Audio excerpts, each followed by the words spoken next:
The kiss lasted 11 seconds. He counted them.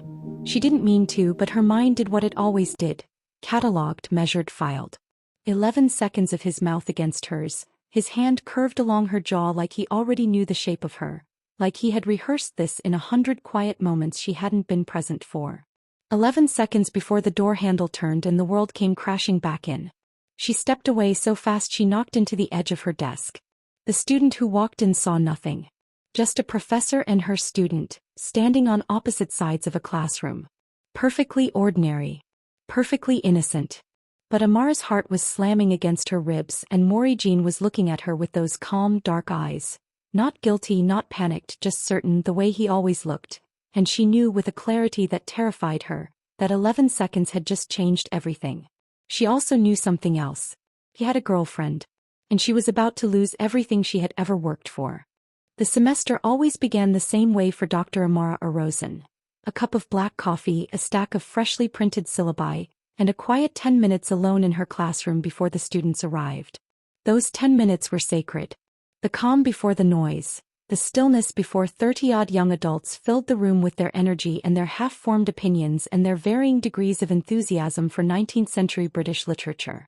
Amara was 28 years old and already an assistant professor at Callaway University, one of the most prestigious private institutions on the East Coast.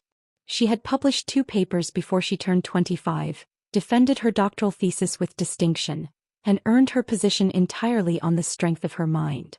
None of that had come easy. She knew better than anyone that a young black woman in academia had to be twice as sharp, twice as prepared, and 3 times as unimpeachable to be taken half as seriously. So she was all of those things. Meticulous. Professional. Excellent. She was also, though she would never have listed it on her CV, extraordinarily beautiful. The kind of beautiful that made people do small, stupid things. Students held doors open a beat too long. Male colleagues found excuses to linger near her office. She had learned to navigate it with practiced indifference, the way a person learns to navigate traffic in a city they've lived in for years. It was simply part of the landscape. One more thing to manage.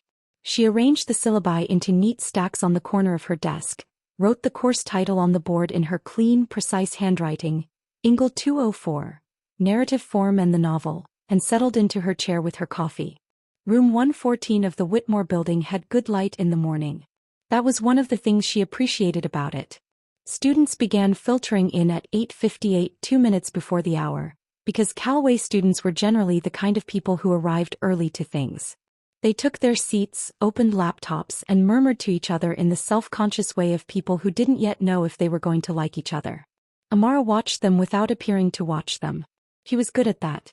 She was just about to stand when the door opened again. He came in the way people do when they're used to rooms adjusting to them. Not arrogantly exactly, but with a kind of unconscious ease that said he had never once walked into a space and wondered whether he belonged. Tall with the lean, coiled build of a serious athlete. Dark hair. Sharp jaw. The kind of face that made you look twice and then feel vaguely annoyed at yourself for looking. He was carrying an actual paper notebook, not a laptop, and he scanned the room with calm, unhurried eyes until he found the last open seat 2 rows from the front. He sat down, opened the notebook and looked up at her. Amara looked away first, which irritated her. She stood, clasped her hands behind her back and began. Good morning. I'm Dr. Arosen. This is narrative form in the novel. If you're looking for introduction to creative writing, that's across the hall, and you have roughly 40 seconds before Professor Hendricks locks the door. A ripple of soft laughter. One student in the back quietly packed his bag and left. She didn't break stride. For the rest of you, welcome. This course is going to ask more of you than most. Not more time necessarily, though it will require that too. More attention. More willingness to sit with discomfort, with ambiguity, with the possibility that a story does not mean what you first think it means. She moved through the syllabus with her usual efficiency. Office hours, grading rubric, attendance policy, the university's academic integrity statement, all of it delivered in the measured, authoritative tone she had spent years perfecting. He was good in front of a room. She had always been good in front of a room. And yet, somewhere in the disciplined machinery of her attention, she was aware, against her will and with considerable irritation, that the young man in the gray hoodie was watching her with a quality of focus that was different from everyone else's. Not rude. Not inappropriate. Just direct, in a way that made the air in the room feel slightly different than it had a moment before. After class, as students gathered their things, she heard a voice behind her. Dr. Arosen. She was capping her pen. She looked up. He was standing at the front of the room, notebook tucked under his arm. Up close, he was even more distractingly well constructed. She filed that observation away in the mental drawer she reserved for irrelevant things and closed it firmly. Yes. I'm Mori Jin. I just switched my major to arts. This is my first literature course. He said it without apology or performance, just a statement of fact, plainly delivered. I want to do well. I thought you should know I'll probably have to work harder than most of the other students to get there. Amara studied him for a moment. There was no angle to what he'd said. No flirtation she could identify, no charm being deliberately deployed. Just a young man telling the truth about where he stood. Then work harder, she said simply. My office hours are on the syllabus. She watched him nod, turn and walk out. She told herself she didn't watch him go. But room 114 had good light in the morning and Amara Arosen noticed everything. The thing about Mori Jin was that he actually worked harder. Amara had half expected him not to. She had taught enough athletes, enough campus celebrities, enough young men who moved through the world on the currency of their looks and their social standing, to know the pattern. They showed up for the first 2 weeks with good intentions, got comfortable and then began the slow, graceful slide toward mediocrity. Late assignments, half-read texts, the audacity of a charming smile offered in place of actual analysis. She had seen it so many times it had become predictable as weather. Mori did not do that. He came to every class prepared. Not perfectly. His first response paper was technically competent but emotionally flat. The writing of someone who understood the plot of Jane Eyre but hadn't yet learned to feel around the edges of it. She wrote her feedback in her usual precise red ink. You're summarizing when you should be interpreting. What does the text want from you? What does it ask you to risk? She half expected him to be defensive about it. Students who were used to succeeding at everything often took criticism of their intelligence as something close to a personal attack. He came to her office hours the following Thursday. She was at her desk when he knocked on the open door, and she told herself that the small shift in her posture, the almost imperceptible straightening of her spine, was simply the natural alertness of a professional preparing to do her job. Come in. Sit. He sat across from her and placed the marked-up paper on the desk between them. He had read every comment. She could tell because he had written small notes beside some of them in pencil, follow-up questions, places where he'd pushed back on himself. You said I was summarizing, he said. I think I know why. I kept asking myself what the book means and I kept coming up with answers that sounded like the back of the book jacket. He paused. So I want to ask you, what's the difference between meaning and interpretation? Amara looked at him for a moment. It was a real question. An unexpectedly sophisticated one, the kind that students in their third year of an English degree sometimes stumbled toward and rarely articulated this cleanly. Coming from a young man who, according to the registrar's records she had absolutely not looked at more than once, had spent the last 2 years studying sports science, it was surprising. She leaned back in her chair. Meaning implies the text has a fixed answer that you're trying to locate, she said. Like a puzzle with a solution. Interpretation implies a conversation, between you and the text, shaped by who you are, what you've lived, what you're willing to bring into the room with you. She tilted her head slightly. Good literary analysis is never just about the book. It's about what the book does to a specific reader. You're not absent from your own reading, Mori. Stop writing like you are. He was quiet for a moment looking at the paper. Then he looked up. No one's ever told me that before. In any class. Most classes don't require it. Do you, he asked. Require it? Yes, she said. That's the whole point. Something shifted in the quality of his attention then. A slight recalibration like a compass needle finding north. He nodded slowly as if she'd confirmed something he'd already suspected, and Amara became abruptly aware that the conversation had acquired a texture that had nothing to do with Jane Eyre. She picked up her pen. Rewrite the paper, she said. Bring yourself into it. I'll regrade it. He thanked her and left. She did not think about the conversation afterward. She was very deliberate about that. The weeks accumulated. October settled over the Callaway campus like a slow exhale. the trees going amber and copper, the air thinning into something sharp and clean. Amara moved through the semester with her usual precision, but she became, against her will, quietly attuned to Mori Jin in the particular way that you become attuned to something you are actively trying to ignore. She noticed when he was in class before she reached the room. She noticed the way he listened, not performing attentiveness the way some students did but actually still, his pen moving only when something mattered to him. She noticed that he asked exactly one question per class, always toward the end, always the question that cut closest to the thing she had been circling all session, as if he had been tracking the shape of her thinking and knew where it was headed. She also noticed, because she noticed everything and could not help it, that other girls noticed him too.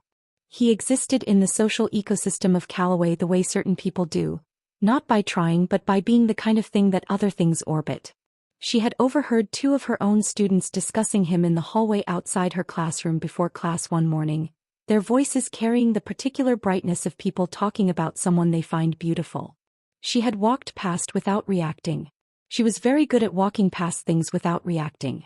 What she did not know, not yet, was what she learned on a Wednesday afternoon in mid-October from her colleague and only real friend on the faculty, Dr. Priya Nair, over terrible coffee in the faculty lounge. "Your students here," Priya said, nodding toward the window that overlooked the main courtyard. Amara looked, despite herself. Mori was crossing the courtyard below and he wasn't alone. The girl beside him was laughing at something he'd said, her head tilting toward his shoulder with the easy intimacy of someone who had done it 1,000 times. She was lovely, bright-eyed, her hand looped through his arm, glowing with the particular radiance of someone who believed, fully and without question, that she was exactly where she was supposed to be. "That's Seo Yuna," Priya said conversationally, wrapping both hands around her mug. "She's a junior. Pre-law. Sweet girl. They've been together almost 2 years apparently. Very much the campus couple." She glanced sideways at Amara with an expression that was carefully neutral. "Why are you watching them?" "I'm not watching them," Amara said. "I was looking out the window." Priya said nothing. She had a talent for the particular silence that was louder than words. Amara looked away from the courtyard, picked up her coffee and took a sip even though it was bad and slightly cold. "He's one of my students," she said, and the words came out sounding exactly as composed as she intended them to. "I was simply registering context." "Of course," said Priya pleasantly. Outside, in the copper-colored afternoon, Mori Jin said something else that made Seo Yuna laugh, and she tucked herself closer into his side, and Amara Arosen set her coffee down and looked at the wall and reminded herself with great firmness of everything she had built and everything she stood to lose and the absolute, inarguable, non-negotiable fact that none of it, was something she was going to let herself feel. She was 28 years old. She had worked too hard. She knew better. She absolutely knew better. The rewritten paper was the problem. She had told him to bring himself into it and he had. That was the problem.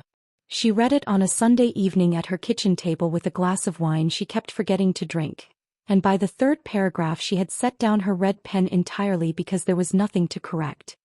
He had written about Jane Eyre's refusal to be diminished, not as a plot point, not as a thematic observation catalogued from some secondary source, but as something that had apparently gotten under his skin personally, something he had turned over in his hands and examined from every angle until he understood its weight.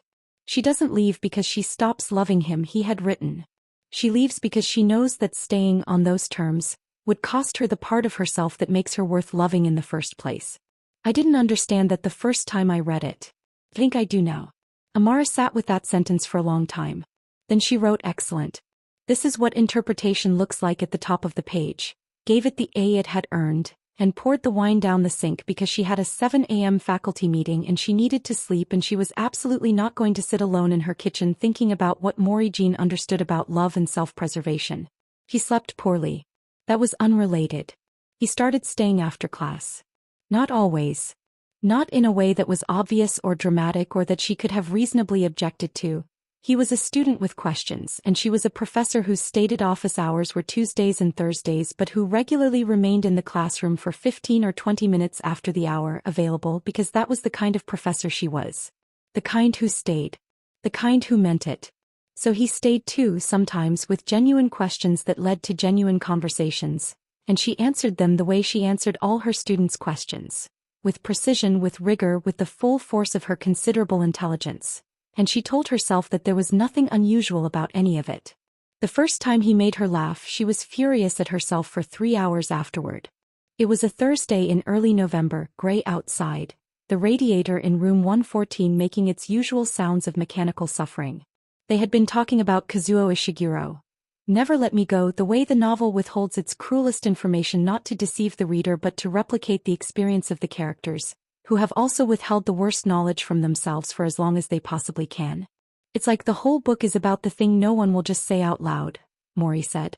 That's most great literature, Amara replied. That's most people, he said, and something in the way he said it, quiet and without looking at her, like an observation offered to the room rather than to her specifically, caught her so off guard that she made a sound that was almost a laugh before she could stop it. He looked at her then, and the corner of his mouth moved. Not a full smile. Just the suggestion of one, as if he was being careful with it. You should do that more, he said. Do what? That. He gestured vaguely toward her face, easy and unashamed. You have a very serious face, Dr. Arosen. It's a good face, but it's very serious. The warmth hit her before she could intercept it, moving up the back of her neck, and she turned toward the whiteboard and uncapped her marker and said with remarkable composure, We're getting off topic. Are we on a topic? We're always on a topic, she said firmly. That's what office hours are for. She heard him exhale, not quite a laugh, not quite a sigh, something in between, and when she turned back around he was looking at her with that expression she had catalogued and filed and refused to name, the one that meant he saw more than she was showing him, and was in no particular hurry about it. Right, he said. Ishiguro. Ishiguro, she confirmed. They talked for another 20 minutes. It was completely appropriate. She was very professional throughout. And when he finally gathered his notebook and said goodnight and walked out the door, she sat on the edge of her desk in the empty room and pressed the backs of her fingers against her jaw where the warmth had not entirely faded, and said out loud to no one, Stop it. The flirtation, when it became undeniable, was like weather changing, gradual and then suddenly total. It was never inappropriate enough to address directly. That was the sophisticated cruelty of it, though she doubted he thought of it in those terms. He wasn't calculating. She had come to understand that about him. Mori Jin was many things, but he wasn't a strategist. He was simply someone who said what he thought and felt what he felt and apparently lacked whatever internal censor was supposed to prevent him from letting it show. He told her she was the best professor he'd ever had, which she could have accepted professionally. He also told her that the class was the only one he looked forward to, holding her gaze just a beat too long when he said it, which she could not. He noticed when she changed her earrings. She didn't know how to address that without acknowledging that she had noticed him noticing, so she said nothing, which felt like its own kind of answer. He came to office hours and closed the door behind him, and she said with her eyes on her papers, Leave that open, please. A brief pause. Then the door swung back open. He never mentioned it again. Neither did she. But something had been named without being spoken, and they both knew it. The one that nearly broke her composure entirely was a Tuesday afternoon when she was reading at her desk and looked up to find him leaning in the open doorway, still in his training gear from whatever athletic thing he did that she had not asked about, jacket half unzipped, looking at her with an expression so unguarded that for one suspended moment she couldn't locate a single professional thought in her entire head. You have a 3 o'clock, she said. He blinked. What? I assume. You all have things to be. She looked back down at her book. Office hours ended at 2:30. Another pause. Longer this time. I know, he said quietly. And then he left. She read the same sentence 4 times before it made sense. It was Priya who finally said it, because Priya always eventually said the thing. They were walking across campus on a Friday evening, the cold now serious and permanent, their breath making small clouds in the dark air. Amara had her coat buttoned to the throat and her bag across her shoulder, and she was in the middle of a sentence about the department's new assessment policy when Priya stopped walking. Amara stopped too. What?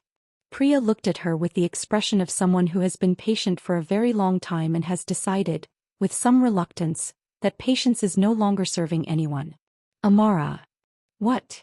You've mentioned your student 4 times in this conversation. Amara opened her mouth, closed it, thought back through the conversation with the uncomfortable precision of a woman who forgot nothing and wished occasionally that she could, I was making a point about the assessment rubric. You were making a point about how the assessment rubric fails to account for students who demonstrate genuine intellectual growth over the course of the semester as opposed to arriving with polished academic skills. And you used him as your example twice, and then somehow he came up again when we were talking about the new library hours, and I'm still not entirely sure how. Priya tilted her head. How are you doing? I'm doing fine. Are you? Priya. I'm asking as your friend. I know you are. Amara looked at the path ahead of them, at the amber pools of lamplight on the old stone walkway, at the bare trees gesturing darkly against the sky. She was quiet for long enough that the silence became its own answer. Then she said very evenly, he has a girlfriend. I know. And I am his professor. I know that too. So. She pulled her coat tighter and started walking again. There's nothing to talk about. Priya fell into step beside her and said nothing, which was the loudest thing she could possibly have done. They walked the rest of the way in silence, their footsteps crisp and even on the cold stone, and Amara Arosen kept her eyes forward and her expression composed and thought about absolutely nothing in particular, with tremendous effort for the rest of the evening.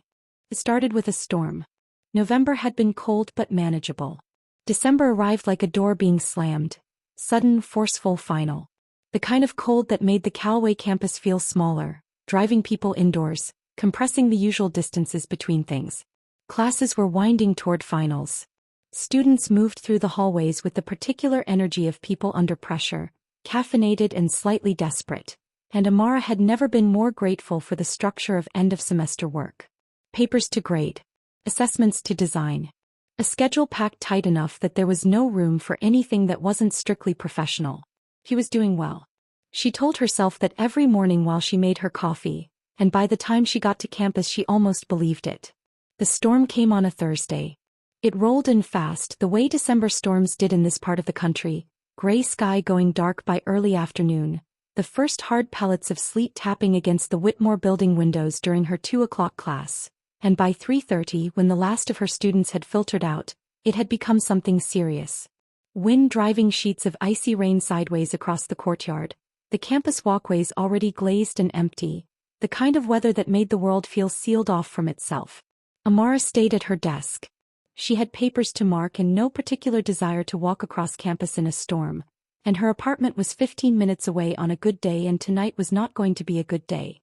She made herself a second coffee from the small machine she kept on the filing cabinet, a personal indulgence she had never apologized for, and settled in under her desk lamp with a red pen and a stack of midterm essays and the low rhythmic percussion of the rain against the glass. She was 40 minutes into it, 2/3 through a middling essay on narrative unreliability in atonement, when she heard footsteps in the hallway outside. She didn't look up. The footsteps stopped outside her open door. She looked up. Mori was standing in the doorway, his dark hair wet from the rain, jacket damp across the shoulders. He had his notebook under one arm and his phone in his hand, and he was looking at her with that expression. The open, undefended one that she had no good filing system for. My practice got cancelled, he said. The roads are bad. I was waiting it out in the library, but they're closing early. He paused. Your light was on. Amara looked at him for a moment. Every sensible instinct she possessed was speaking clearly and in unison. She was aware of this. She was aware of the empty hallway behind him, the locked offices on either side of hers, the storm sealing the building into its own closed world. She was aware of all of it with a precision that should have been sufficient. You can wait here until it lets up, she said. Sit. She returned to her essay. He sat in the chair across from her desk, the student chair, the appropriate chair, the chair that had a whole desk between it and her, and opened his notebook, and for a while there was only the sound of the rain and her pen moving across paper and the occasional turn of his pages. It was, she told herself, entirely ordinary. A student waiting out a storm in a professor's office. It happened. What also happened, with the slow inevitability of something that has been in motion for a long time and has simply been waiting for the right conditions, was that she looked up at some point and found him watching her, and this time neither of them looked away. The storm pressed against the windows. Amara, he said. It was the first time he had used her name. Not Dr. Arosen. Her name, in his voice, quiet and careful and completely irreversible, and the sound of it moved through her like a key turning in a lock she had spent 3 months pretending didn't exist. "Don't," she said. Her voice was steady. He was proud of that. "I haven't said anything. You were going to." "Yes," he agreed. Simply. Without apology. She set down her pen. She should have stood up. She should have said something clear and professional and final, the kind of sentence that closed doors instead of opening them. She had the words ready. She had been constructing them for weeks, a careful architecture of boundaries and propriety, and she opened her mouth to say them. She stood up. He stood up too on his side of the desk, and she didn't know which of them moved first or whether it happened simultaneously, the way two things fall toward each other when the distance between them finally becomes unsustainable. And then there was no desk between them, and his hand was at her jaw, exactly as she had imagined without letting herself imagine it, and she thought very briefly and very clearly, "This is the worst decision I have ever made," and then she stopped thinking entirely. The kiss was not tentative. It was not the careful questioning thing of two people who weren't sure. It was the kiss of people who had been sure for a long time and had run out of reasons to pretend otherwise. Deep and certain and overwhelming, his other hand at the small of her back, her fingers closing around the lapel of his damp jacket, the storm outside and the lamp overhead and nothing else existing anywhere. She counted without meaning to. 1, 2, 3. The warmth of him. The way he kissed her like he had time, like he wasn't afraid of it. 4, 5, 6. His thumb tracing along her jaw. Her own breath unsteady in a way she couldn't control and had stopped trying to. 7, 8, 9. The thought arriving, distant and dark, like a ship appearing on the horizon. He has a girlfriend. He has a girlfriend and you are his professor, and this is 10, 11. The door handle turned. She was across the room before the door opened, 3 full steps back, her hip catching the edge of the filing cabinet hard enough to hurt. Mori was on his side of the desk. He didn't know how. Her pen was on the floor. She didn't pick it up. The student who entered was a girl from her 3 o'clock class. Maya, second year. She needed to print something. The library was closed. Was it okay? And Amara heard herself say, "Yes, of course." The printer in the hallway takes your student card, in a voice that sounded so completely normal it frightened her, because nothing about this moment was normal, and her heart was a fist slamming against her ribs. And Mori Jin was sitting in the student chair with his notebook open and his expression composed and utterly unreadable. Maya printed her document. Thanked her. But the door swung shut behind her. Silence. Amara stood at the window with her back to the room, looking at the storm, her arms crossed over her chest, her jaw set. She could feel him looking at her. She didn't turn around. Outside, the sleet drove sideways against the glass, relentless and indifferent. "You need to go," she said. A long pause. "Amara. You need to go, Mori." Her voice was quiet and final, and she was very grateful he could not see her face. "Right now. Please." She heard him stand. Heard the soft sound of his notebook closing. His footsteps crossing the room. The door opening. And then, just before it closed, his voice one last time, low and unhurried, as if he had all the time in the world, as if a storm were nothing, as if 11 seconds were enough to build something permanent on. "This isn't finished," he said. The door clicked shut. Amara stood at the window for a long time, watching the rain, her fingers pressed against her mouth, saying nothing at all. She did not sleep. She lay in her apartment with the storm still working itself out against her bedroom window, and stared at the ceiling and conducted a thorough, merciless audit of everything she had allowed to happen. She was good at self-assessment. She had always been rigorous about it. The same unflinching precision she brought to her academic work turned inward. No softening. No excuses. Just the facts laid out in sequence, examined under full light. Fact. She was a professor at a prestigious university with a contract up for renewal in the spring. Fact. She had kissed a student. Fact. That student had a girlfriend. A girl named Seo Yuna who laughed easily and tucked herself into his side like she belonged there and had no idea, no possible idea, that any of this existed. Fact. She had known about Yuna for weeks and it had not been sufficient to stop her. That last one she sat with the longest. Because she had thought it would be. She had genuinely believed that the knowledge of Yuna's existence would function as a wall solid enough to hold against whatever this was. And she had been wrong, and being wrong about her own character was something Amara Arosen had very little practice with and no tolerance for at all. By 4 in the morning she had a plan. Plans were what she did when things became untenable. Clear, structured, executable plans with no room for ambiguity or sentiment. She would not be alone with him again. Office hours would be conducted with the door open and another student present or not at all. She would grade his work with the same standards she applied to everyone else. She would not penalize him, she was not vindictive, but she would not soften anything either. 6 weeks remained in the semester. She could manage 6 weeks. She had managed 3 months already. Almost.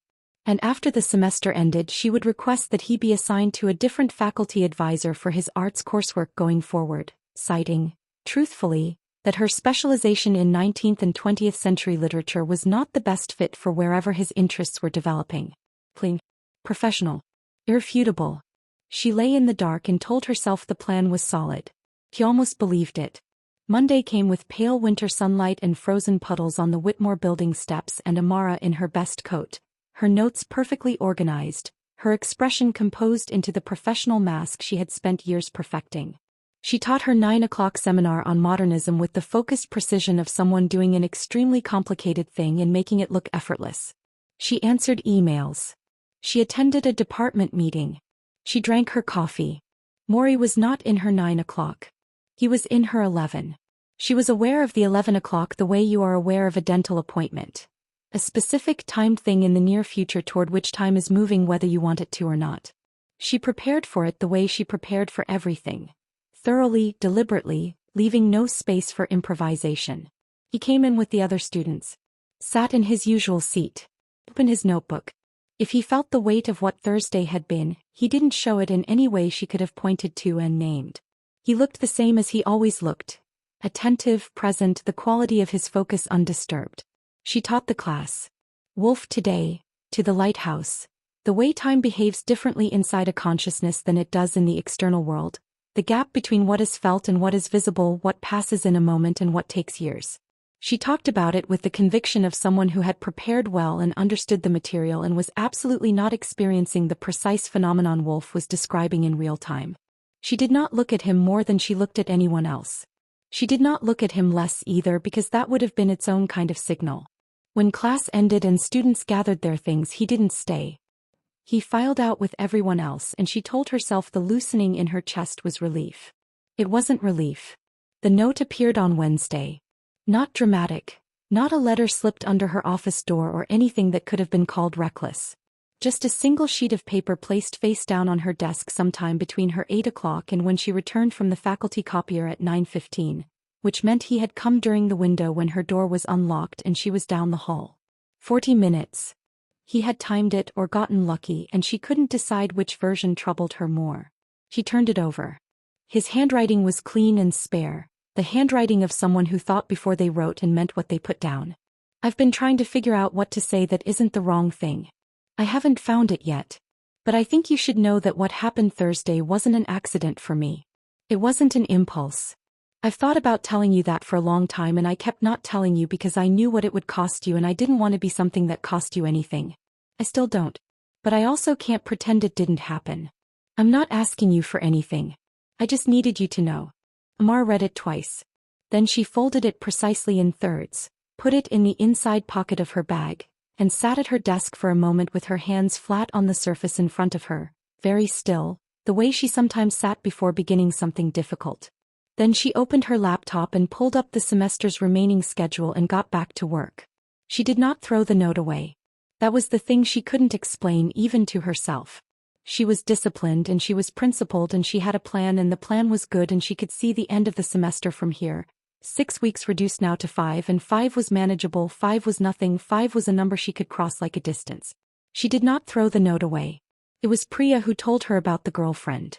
Not that Yuna existed. Amara already knew that, had known it for weeks, had used it as ballast against herself every time she felt herself listing.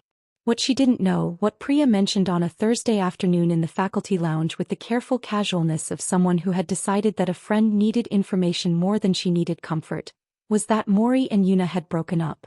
Amara went very still. When she said, "Not a question exactly. Last week apparently. Monday or Tuesday." Priya wrapped her hands around her mug. "I heard it from Sandra in the student affairs office. Apparently it wasn't ugly. Just over." She paused. "Thought you should know." Amara nodded once. Said thank you. Changed the subject with the smooth efficiency of someone redirecting traffic. But her mind had already done the calculation with the automatic precision she could not switch off even when she desperately wanted to. Last week. Monday or Tuesday. After Thursday. After 11 seconds, and this isn't finished, and a note folded into thirds that she was still carrying in the inside pocket of her bag like something she intended to return and kept forgetting to. She thought about Yuna, bright-eyed, laughing Yuna who had done nothing wrong, who had been someone's person and now wasn't.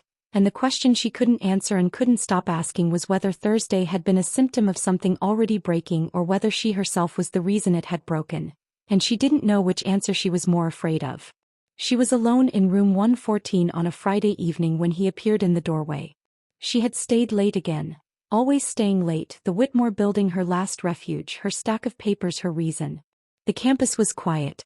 The sky outside was the dense, specific dark of a December evening, and the room was warm and lamplit, and it felt, standing in the doorway, like the same scene as before.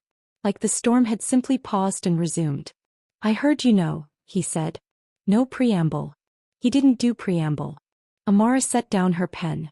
She looked at him across the room, at the doorway, the open doorway, the door she had told him to leave open and had never closed since.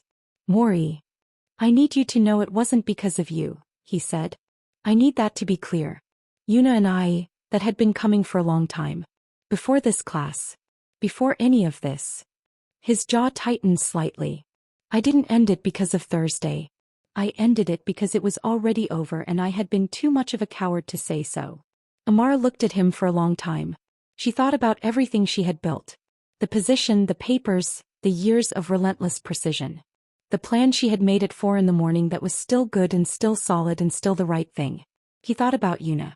She thought about the note in her bag. She thought about Wolf and the gap between what is felt and what is visible, the way time behaves differently inside a consciousness, all the things that pass in a moment and all the things that take years. She thought about 11 seconds. "You're still my student," she said quietly. "I know. The semester doesn't end for 5 weeks. I know that too." She looked at him. He looked back, steady and unafraid, the way he always was, infuriatingly, beautifully unafraid. "So what do you want me to do with that?" she asked. And her voice, to her own distant surprise, came out not as a dismissal, not as the final professional sentence she had been preparing for months, but as a real question. Honest and unguarded and directed at him like something she actually needed answered. The silence between them was thick and specific. And Mori Jin opened his mouth to answer. And her office phone rang. She didn't move. He didn't move. The phone rang again, sharp and insistent, the sound of the ordinary world refusing to be ignored. On the third ring she looked at the screen. It was the dean's office. The dean's office at 6:47 on a Friday evening, which meant it was not routine, which meant something had happened, and the expression on her face must have told him something because Mori straightened slightly, his own expression shifting, still steady but alert now, watching her. She picked up the phone. She listened. The voice on the other end was Assistant Dean Carver, measured and careful in the way of someone delivering information they find unpleasant, and the words came in sequence. Complaint filed, faculty conduct, anonymous, relationship between a professor and a student. And the room got very quiet around her in a way that had nothing to do with sound. He said, "I understand. I'll come in Monday morning." She said it in the voice she used for faculty meetings and formal correspondence and every situation that required her to be excellent under pressure. Then she set the phone down. The room was silent. Mori was looking at her with an expression she had not seen on him before. Not the steadiness, not the unguarded warmth, but something stripped back and serious. A 22-year-old young man suddenly understanding that the world outside this room had been watching. "Amara," he said. She held up one hand. Just one hand, a small motion, and he stopped. She looked at the window. At the dark December sky. At the reflection of the lamplit room superimposed over it. The two of them caught in the glass like figures in a painting. Close and suspended and separate from everything outside. Someone had seen. Or someone had suspected. Or someone had heard something, inferred something, followed a thread from a look held too long, or a door closed a moment before it opened. It didn't matter which. The result was the same. 5 weeks left in the semester. A complaint on file. His voice saying this isn't finished and meaning it, and her own voice asking him what he wanted her to do with that and meaning it, and the note folded into thirds in her bag, and the 11 seconds and all of it, every single thread of it, pulled suddenly taut. She turned from the window. She looked at Mori Jin, who was looking back at her, and for the first time since September she had absolutely no idea what she was going to do next. And the terrifying thing, the thing that would keep her awake until 4 in the morning again, staring at a ceiling that offered no answers, was that she wasn't sure she wanted to. And just like that, 11 seconds became a fault line. A kiss in a quiet classroom. A note folded into thirds. A girlfriend who walked away. And now, a call from the dean. Was it love? Was it weakness? Or was it a choice that will cost them everything? Because here's the truth. Attraction is easy. Desire is human. But consequences? Consequences don't knock. They file complaints. So the real question isn't did they cross the line? The real question is, what happens when the line fights back? If you think Amara should fight for her career and walk away, comment, protect the crown. If you think Mori is worth the risk, comment, burn the rulebook. I'm reading every single one. And if you felt the tension, if you held your breath during those 11 seconds, if you're not ready for this story to end here, then welcome home. This is Black Silk and Soul Lights, where passion collides with power, where love is never simple, and where one decision can rewrite destiny. Subscribe if you crave stories that make you question everything. Like this video so more people can find it. And turn on your notifications, because when part 2 drops, you don't want to hear about it from someone else. Until next time, stay dangerous, stay curious, and remember, some kisses don't fade. They ignite.